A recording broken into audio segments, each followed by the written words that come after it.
युद्ध में जाते सोचे कर्ण, अब जो होगा रण में होगा, यही भाग्य का लेखा है। और लड़ते वीर विजय की खातिर किसने कल को देखा है। फिर माधव ने भी पार्थ को कर सावधान समझाया और अर्जुन ने गांडीव उठाकर अपना तीर चलाया। राधा पुत्र वीर कर्ण ना अर्जुन से कम था, निभा रहा था मित्र धर्म, ना पाप पुण्य का गम था। फिर वीर कर्ण ने बाणों की कुछ ऐसी छड़ी लगा दी कि लगने लगा आज कर्ण ने दुर्योधन को जीत दिला दी। फिर माधव बोले, सुनो पार्थ, होगी कठिन परीक्षा और पार्थ तुम्हें लेनी होगी स्वयं काल से दीक्षा।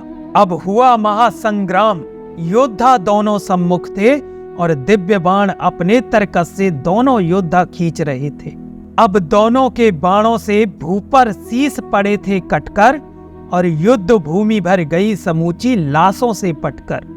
अर्जुन ने क्रोधित होकर कर्ण पुत्र को मारा और दानवीर की आंखों से तब बही अश्रु की धारा।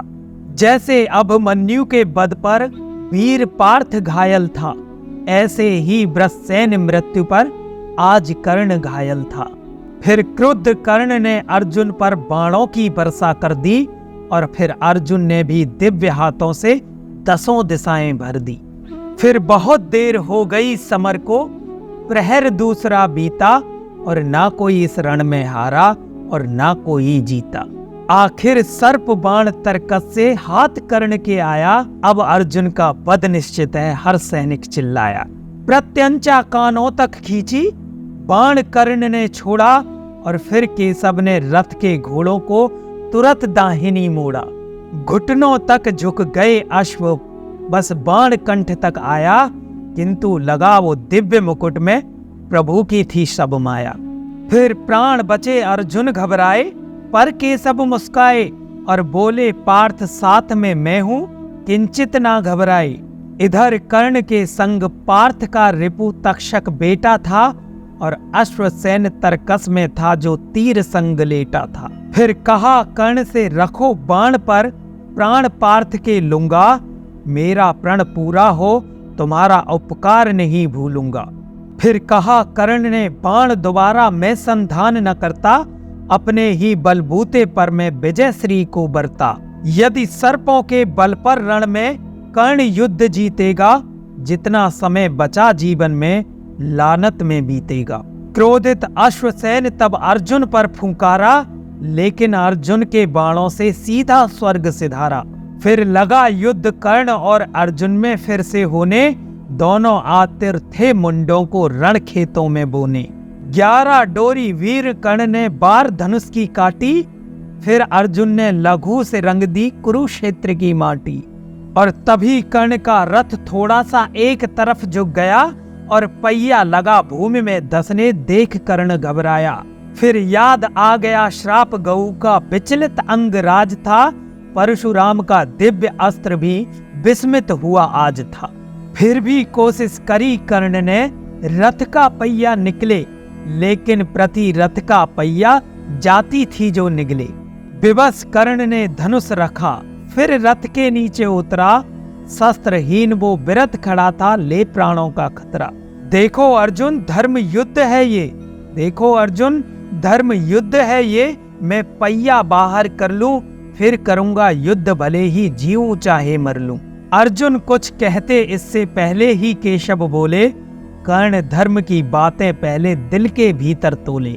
कहाँ गया था धर्म तुम्हारा जब अभिमन्यु को मारा, शकुनी के पासों से हमने राज जुए में हारा। द्रौपदी अकेली रही चीखती, लाज तुम्हें ना आई, और बाल भीम को जहर खिलाया, ये थी क्या चतुराई। आज मृत्यु सिर पर नाची तो याद धर्म को करते हो, अरे शस्त्र उठाओ युद्ध करो या अगले पल मरते हो। फिर कहा कृष्ण ने, पार्थ तुम शंका छोड़ो, व्यर्थ न संशय पालो, पाप पुण्य सब मैं देखूंगा, वध इसका कर डालो। फिर कहा कर्ण ने, पाप पुण्य का निर्णय वक्त करेगा, पर जो यम से डरता है वो पल पल सदा मरेगा। होकर विवश कर्ण ने फिर अपना धनुष उठाया और भरी सब दिव्य शक्तियां एक एक कर कर चलाया। कर्ण धरा पर खड़ा हुआ, अंबर सा मस्तक लेकर क्योंकि दुर्योधन को विजय दिलानी थी जीवन भी देकर। जितनी ताकत थी अर्जुन में सभी समेटी कर में, पांचाली का अपमान मान सम्मान भरे सब दिल में। फिर याद किया लाक्षागृह को, सकनी के पासों को, अज्ञातवास में साल कटे जो दिवस और मासों को। एक एक सर रश्मि रथी का बक्ष भेदता जाता, मगर कर्ण के प्राणों से भी अर्जुन चैन न पाता। कभी समर में ज्वाला बरसी, कभी मेघ झरते थे, अश्व रथों से भागे हाथी चिंगाड़े भरते थे। तभी मूर्छित हुए पार्थ और कर्ण बलि घायल थे, दोनों के रण कौशल से योद्धा तक कायल थे। तभी कर्ण के दिव्य बाण से मूर्छित पार्थ हुए थे, और कर्ण कोशिश की बस रथ के चक्र छुए थे। और फिर केशव बोले यही समय है, पार्थ कर्ण को मारो, पाप पुण्य का चक्कर छोड़ो, ज्यादा नहीं विचारो। तब तंद्रा भंग हुई अर्जुन की, झट गांडीव उठाया और लक्ष्य साध कर विरत कर्ण पर तीखा बाण चलाया।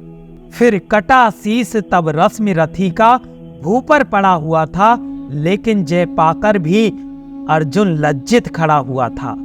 पंचजन्य फूका केशव ने, पांडव सब हर्षाए, दुर्योधन ने महामृत्यु पर अश्रु बिंदु झलकाए।